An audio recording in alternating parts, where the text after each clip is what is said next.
স্বপ্ন আর দুঃস্বপ্নের মাঝের অন্ধকার গলিপথে আপনাদের স্বাগতম গল্প জলসায়, যেখানে প্রতি গল্পে একটা নতুন জলসা। শুনতে চলেছেন অদ্ভুত অতিথি। একটু চাল হবে। গল্প জলসা, প্রতি গল্পে এক নতুন জলসা। গল্প জলসা।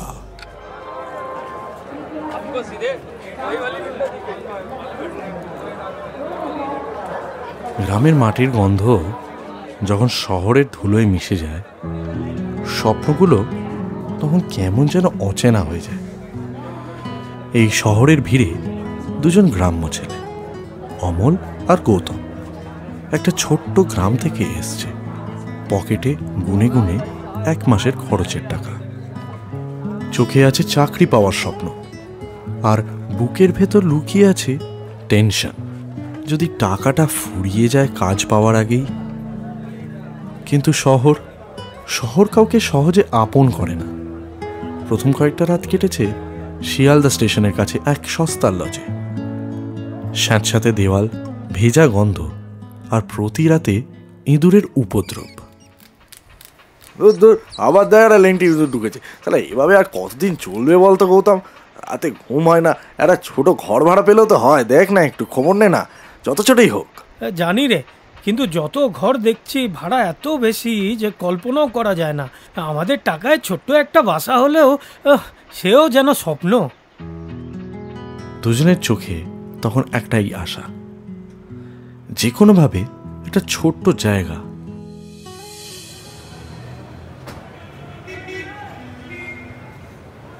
অবশেষে কয়েকদিনের খোঁজাখুঁজির পর ইস্ট ক্যানাল রোডে এক পুরনো 3 তলা বাড়ির খোঁজ পাওয়া গেল।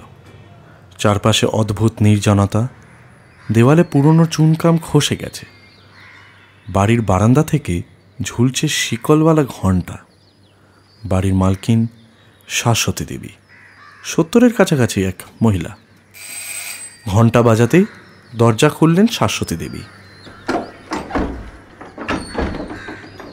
তাদেরকে নিয়ে গেলেন পুরনো সিঁড়ির রেলিং ধরে 3 তলার এক ঘরে।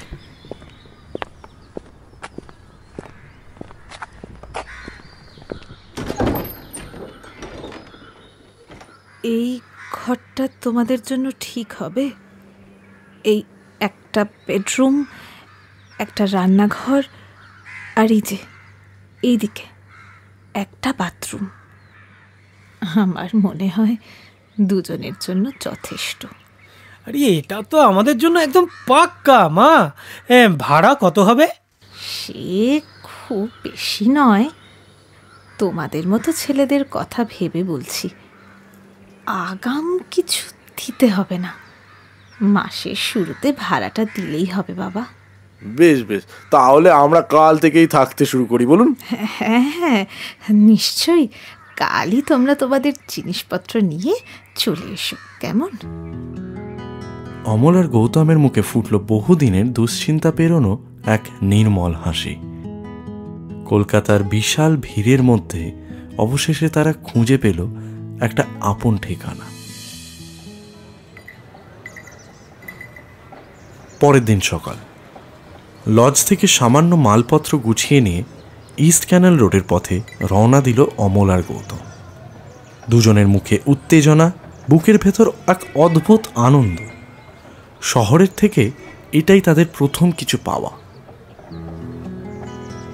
বিশ্বাস কর গৌতম, আমার মনে হচ্ছে এটাই আমাদের জীবনের প্রথম বড় পদক্ষেপ। আজ থেকেই সব কিছু বদলে যাবে বলছি। শোন। হ্যাঁ রে, এটাই তো দরকার ছিল, একটা মাথা গোজার জায়গা। ব্যাস, এবার সব বদলে যাবে।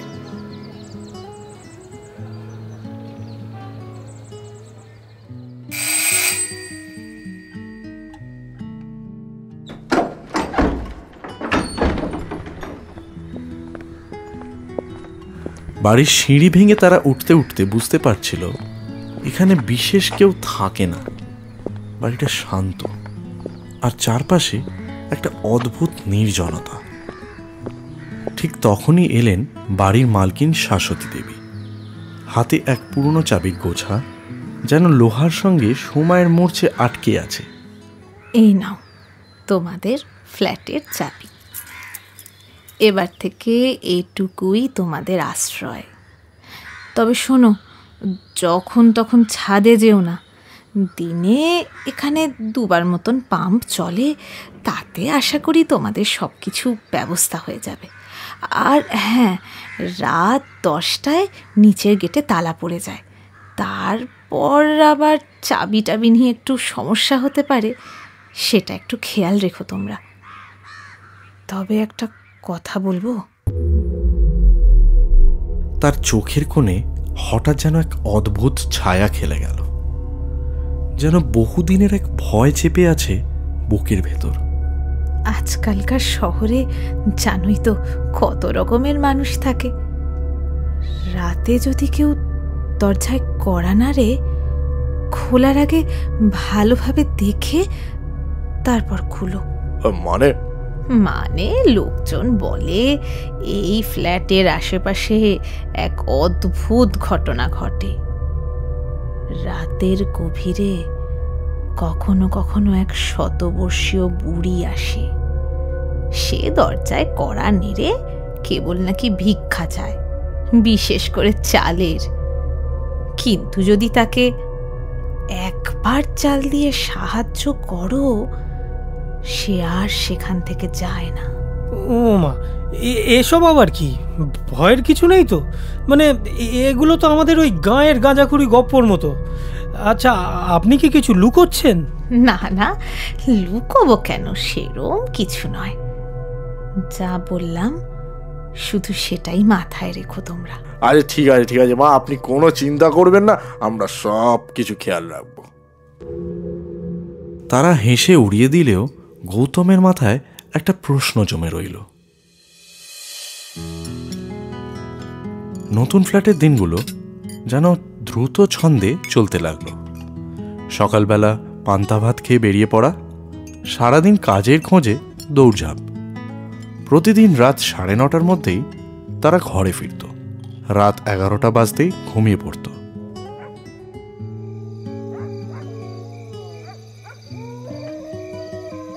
সেদিন অমল আর গৌতম একটু তাড়াতাড়ি ফিরল। সন্ধে তখন 7টা। ডিনার সেরে অমল শুয়ে পড়ল, আর গৌতম মোবাইল ফোন ঘাঁটছিল। হঠাৎ দরজায় এত রাতে আবার কে এলো? এ অমল, দেখ না, দেখ, বোধহয় ঘুমিয়ে পড়েছে ও। দেখি তো।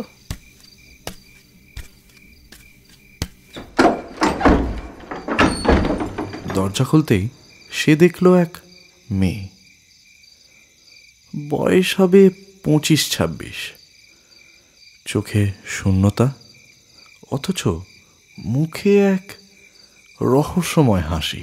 হ্যালো, আমার বান্ধবী পাশের ফ্ল্যাটে থাকে। সে নাকি তোমাদের কাছে ফ্ল্যাটের চাবিটা রেখে গেছে, ওটা একটু দেবে প্লিজ। গৌতম একটু মাথা চুলকে বলল, চাবি? না, আমাদের কাছে চাবি নেই, আপনার বোধহয় একটু ভুল হচ্ছে। অমল তখনও গভীর ঘুমে। গৌতম নিশ্চিত ছিল এখানে কোনো চাবি নেই, কিন্তু গৌতমের চোখ আটকে গেল মেয়েটার মুখে। অচেনা, অথচ অদ্ভুতভাবে টান লাগছিল। তার সৌন্দর্যে একটা নীরব রহস্য ছিল, যা ভয় নয় বরং কৌতূহল জাগাচ্ছিল। গৌতমের মনে হচ্ছিল ওকে এভাবে খালি হাতে ফেরানো অন্যায় হবে। হয়তো কথা বলা দরকার, তাকে একটু চেনা দরকার। মেয়েটি তখনও দাঁড়িয়েছিল দরজার কাছে, আলো অন্ধকারের ঠিক মাঝখানে। মেয়েটি একটু ইতস্ততভাবে বলল, কিন্তু ও যে বললো তোমাদের কাছে দিয়ে গেছে। উফ, কি যে করে। তবে ঠিক আছে, আমি বাইরেই অপেক্ষা করছি, অসুবিধা নেই। ও ভুলে গেছে চাবিটা দিতে, এখনই চলে আসবে। এ মা, না না না না, আপনি ভেতরে আসুন, বাইরে কেন দাঁড়াবেন? একটু চা করে দিই, চা খাবেন? না না, অত ব্যস্ত হতে হবে না, আমি বাইরেই ঠিক আছি, থ্যাংক ইউ। আরে না না, কি মুশকিল, এত রাতে আপনি বাইরে দাঁড়িয়ে থাকবেন, সেটা কি ভালো দেখায়? আচ্ছা ঠিক আছে, এত ভুলো না, বললো তোমাদের কাছে রেখে গেছে। অসুবিধে হবে না তো? অসুবিধে? না না, একদমই না। আসুন আসুন, আপনি একটু ভেতরে বসে চা খান, আর ততক্ষণে নিশ্চয়ই আপনার বান্ধবীও এসে পড়বে, তখন না হয় একসাথে বেরিয়ে পড়বেন। আচ্ছা, তাহলে একটু ওয়েট করে যাই এখানে। মেয়েটি এক মুহূর্ত থেমে তারপর ধীরে ধীরে ঘরে ঢুকল। আর গৌতমের মনে তখন এক হালকা উচ্ছ্বাস জেগে উঠল। চায়ের কাপে আলাপ জমে উঠল, কাজের খোঁজ, স্বপ্ন, শহরের ভিড় নিয়ে। আর অমল ইতিমধ্যেই ঘুম থেকে উঠে আলোচনায় যোগ দেয়। হাসি আনন্দে মুহূর্তগুলো যেন উষ্ণ হয়ে উঠল। মেয়েটি হঠাৎ উঠে দাঁড়িয়ে, এবার আমি উঠি, বেশ খানিকটা দেরি হয়ে গেল দেখো। তোমাদের এখানে ঘুমানোর সময় আর আমি এসে তোমাদের ব্যস্ততার মধ্যে ফেলে দিলাম। আমার বন্ধুটা না একদম ভোলা মনের, কি যে করে একদম ভুলে গেছে আমার কথা। আজ তাহলে চলি, অনেকটা দেরি হয়ে গেল তো। ও হ্যাঁ, একটা রিকোয়েস্ট ছিল। আসলে আজকে তো ওর বাড়িতে থাকার কথা ছিল আমার, তাই বাড়িতে না কিছু রান্না নেই। আর তোমাদের সাথে গল্প আড্ডা দিতে দিতে কখন যে 11টা বেজে গেল। এখন নিশ্চয়ই সব দোকান টোকান বন্ধ হয়ে গেছে, তাই তোমাদের থেকে যদি একটু চাল নিতে পারতাম খুব ভালো হতো গো। একটু চাল হবে? তার সেই অনুরোধ শুনে অমল একটু হাসল। মেয়েটির দিকে তাকিয়ে রসিক ভঙ্গিতে বলল, এইটুকু ব্যাপার, কোনো ব্যাপার না, আপনি একটু বসুন। আপনার জন্য চাল কেন, রাত দুপুরে যা বলবেন তাই এনে দেবো। দাঁড়ান একটু বসুন, আমি এক্ষুনি এনে দিচ্ছি। অমল রান্নাঘরের দিকে এগোলো, কিন্তু সেই মুহূর্তেই গৌতমের বুকের ভেতর ধক ধক করতে শুরু করলো। শাশ্বতী দেবীর সেই কথাটা যেন হঠাৎ বজ্রপাতের মতো মাথায় বাজলো। রাতে যদি কেউ চাল চায়, দরজা খুলো না। হঠাৎ ঘরের বাতাসটা যেন ঠান্ডা হয়ে গেল। গৌতম ছুটে গেল রান্নাঘরের দিকে, তার চোখে ভয়ের ছাপ, ঠোঁট শুকিয়ে কাঠ। অমল, এদিকে আয়। তোর মনে আছে এই মালকিন কি বলেছিল আমাদের? আরে ধুস, ছাড় তো এইসব বুড়ি ভূতের গপ্প। এ মেয়েটাকে দেখে তো আমার একদম ভূত বলে মনে হচ্ছে না। আর ভূত এরম হয় নাকি? তুই জানিস না আমাদের গায়ে এসব গল্প কত শুনেছিস। তুই ভয় পাচ্ছিস কেন? অকারণে ভয় পাস না, আমি দেখে নিচ্ছি। না না রে অমল, ব্যাপারটা কিন্তু ঠিক হচ্ছে না। তুই খেয়াল করেছিস? ও বলল পাশের ফ্ল্যাটে বান্ধবী থাকে, কিন্তু এতদিনে তো কাউকে দেখিনি আমরা ওই ফ্ল্যাটে ঢুকতে বা বেরোতে। তাহলে ও এসেছে কোথা থেকে? সব যেন নিস্তব্ধ হয়ে গেল। শুনতে পেল একটা টক টক শব্দ। ঠিক সেই মুহূর্তেই তারা দুজনে একসাথে শুনল কেউ যেন রান্নাঘরের দরজায় ধীরে ধীরে আঙুল ঠুকছে। একটু চাল হবে? শুধু এক মুঠো, আমার খুব খিদে পেয়েছে গো, একটু দাও না তোমরা। অমলের হাত থেকে চাল ভর্তি পলিথিন নিচের দিকে ছিটকে পড়ল, আর সেই শব্দে মেয়েটির শ্বাস হঠাৎ গভীর আর অদ্ভুত হয়ে উঠল। মেয়েটির হাসি মুহূর্তে উধাও হয়ে গেল। তার মুখ বিকৃত, চোখের সাদা অংশ কালো, আর গলায় ভেসে উঠল অমানসিক গর্জন। চাল দাও, চাল দাও, না হলে আমি তোমাদের রক্তে ভাত ভিজিয়ে খাবো। চাল দাও, চাল দাও।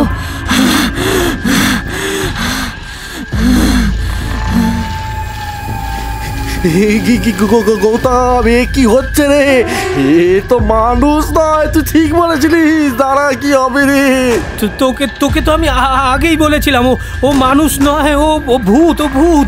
তুই দরজাটা আগে বন্ধ কর এক্ষুনি। তারা প্রাণপণে মেয়েটিকে ঠেলে দিল। বাইরে থেকে একের পর এক ধাক্কা, প্রতিটি আঘাত দরজাটা ভেঙে দেবে বলে মনে হচ্ছে। চাল দাও, বলছি না আমার খুব খিদে পেয়েছে। চাল দাও, নাহলে আমি তোমাদের গলাটাই ছিঁড়ে নেব। ঘরের বাতাস হঠাৎ পচা ভাতের গন্ধে ভারী হয়ে উঠল। শব্দগুলো তাদের কানে ঝাঁকুনি দিল। দরজা খোলো, দরজা খোলো, এক্ষুনি দরজা খোলো, চাল দাও, চাল দাও আমাকে, খিদে পেয়েছে, খিদে, দরজা খোলো, এক্ষুনি দরজা খোলো, চাল দাও, চাল দাও। আর এক মুহূর্তেই সব থেমে গেল। চারিদিক শুধু নিস্তব্ধতা, যেন ভয় ও নিঃশব্দ হয়ে গেছে। কয়েক সেকেন্ড আগেও যেখানে তাণ্ডব চলছিল সেই ঘরটা হঠাৎ একেবারে নিশ্চুপ।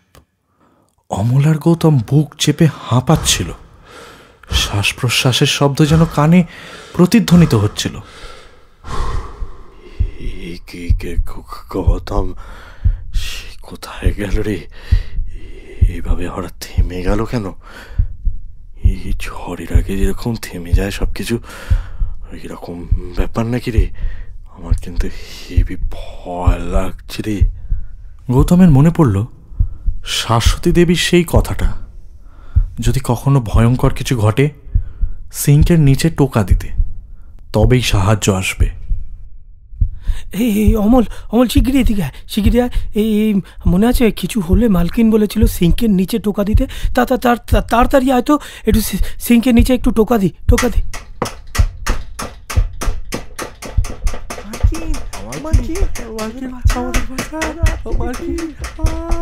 তাদের টোকা দেওয়ার সাথে সাথে হঠাৎ মেয়েটির সেই হাহাকার আবার শোনা গেল, কিন্তু এবার সেটা ধীরে ধীরে ক্ষীণ হয়ে আসছিল। চাল দাও, বলছি না আমার খুব খিদে পেয়েছে, চাল দাও, নাহলে আমি তোমাদের গলাটাই মেয়েটি ছিঁড়ে যেন নেব। অদৃশ্য কারোর টানে অন্ধকারে মিলিয়ে গেল। ঘরে আবার নিস্তব্ধতা নেমে এলো। কিছুক্ষণ পরে দরজায় আবার টোকা পড়ল, কিন্তু সেটা স্বাভাবিক। বাবারা, বাইরে সব ঠিক আছে? এই তো আমি, শাশ্বতী দেবী। দরজা খোলো, আমি এসে গেছি। আর ভয় পাওয়ার প্রয়োজন নেই, বেরিয়ে এসো, দরজা খোলো। অমল আর গৌতমের বুক থেকে যেন একসাথে নিঃশ্বাস বের হলো। মৃত্যুর আধার ভেদ করে যেন আলো এসে দাঁড়িয়েছে তাদের দরজায়।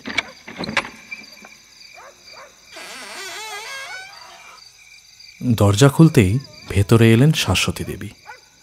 তার মুখে ক্লান্তি, চোখে অদ্ভুত কষ্টের ছাপ। তিনি যেন এক মুহূর্তে দুই অচেনা ছেলের কাছে মায়ের মতো হয়ে উঠলেন। তোমরা কেন আমার কথা শুনলে না বলো তো? আমি তো বলেছিলাম রাতে অপরিচিত কারুর জন্য দরজা খুলবে না। কিন্তু আমরা ভেবেছিলাম বুড়ি আসবে, কিন্তু ই তো এক তরুণী, এমন ভয়ঙ্কর রূপ কেন?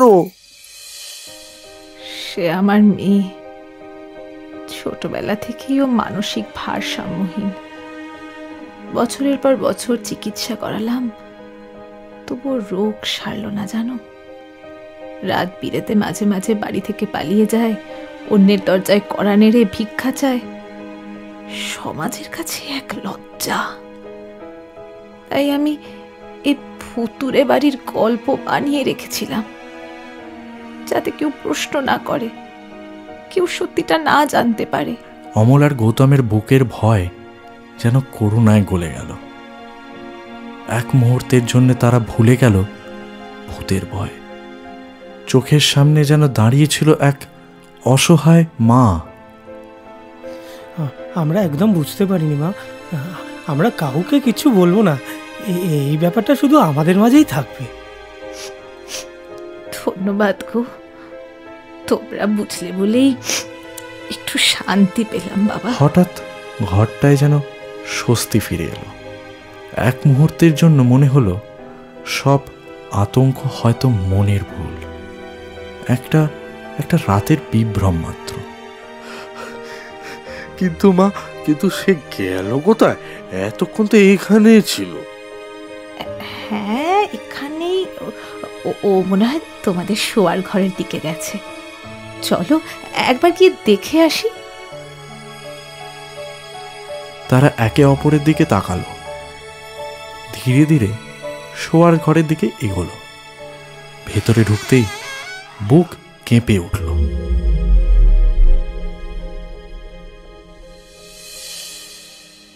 মেয়েটি কোনায় সিঁটিয়ে বসে আছে, চোখ ফাঁকা, শরীর কাঁপছে।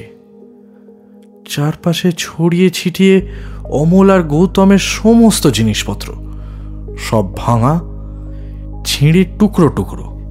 এ কি করলো? আমাদের সব কিছু ভেঙে দিল। এবার কি হবে আমাদের? এত টাকা পয়সা আমরা কোত্থেকে পাবো মা? আমি বলেছিলাম না, ও আমার মেয়ে আসলে রোগে আক্রান্ত, মাঝে মাঝে এমন উন্মাদ হয়ে যায়। ইস, আমি যে তোমাদের অনেক ক্ষতি হয়ে গেল না।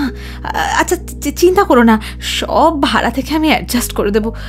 আর যদি কিছু দরকার হয় আমি সব ক্ষতিপূরণ করে দেব তোমাদের। কিন্তু একটা কথা বাবা, দয়া করে এই ঘটনার কথা কারুর কাছে বলো না। আমি সমাজের চোখে সমাজে মুখ দেখাতে পারবো না।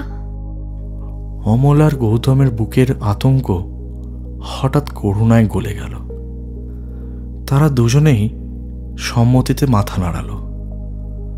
এক মুহূর্তের জন্য মনে হলো এ তো কেবলই অসহায় এক মা আর তার অসুস্থ মেয়ে, ভূত প্রেত কিছুই নয়। শাশ্বতী দেবী মেয়েকে হাতে ধরে নিয়ে দরজার দিকে এগোলেন। অমল আর গৌতমের বুক থেকে দীর্ঘশ্বাস বেরিয়ে এলো, যেন ভয়ঙ্কর স্বপ্ন থেকে মুক্তি মিলেছে।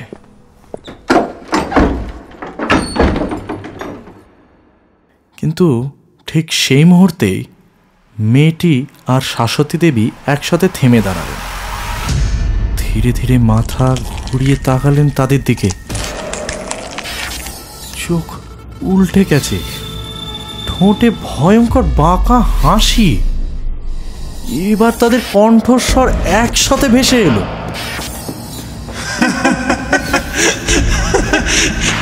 একটু চাল হবে।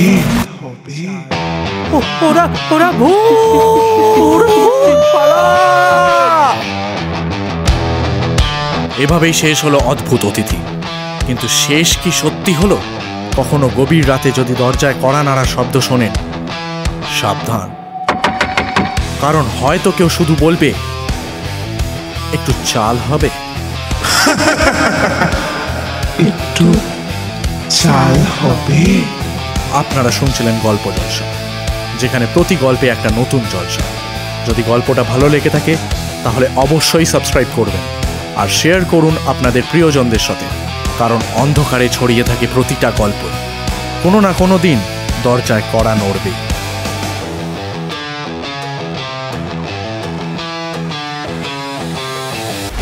গল্প জলসা, প্রতি গল্পে এক নতুন জলসা।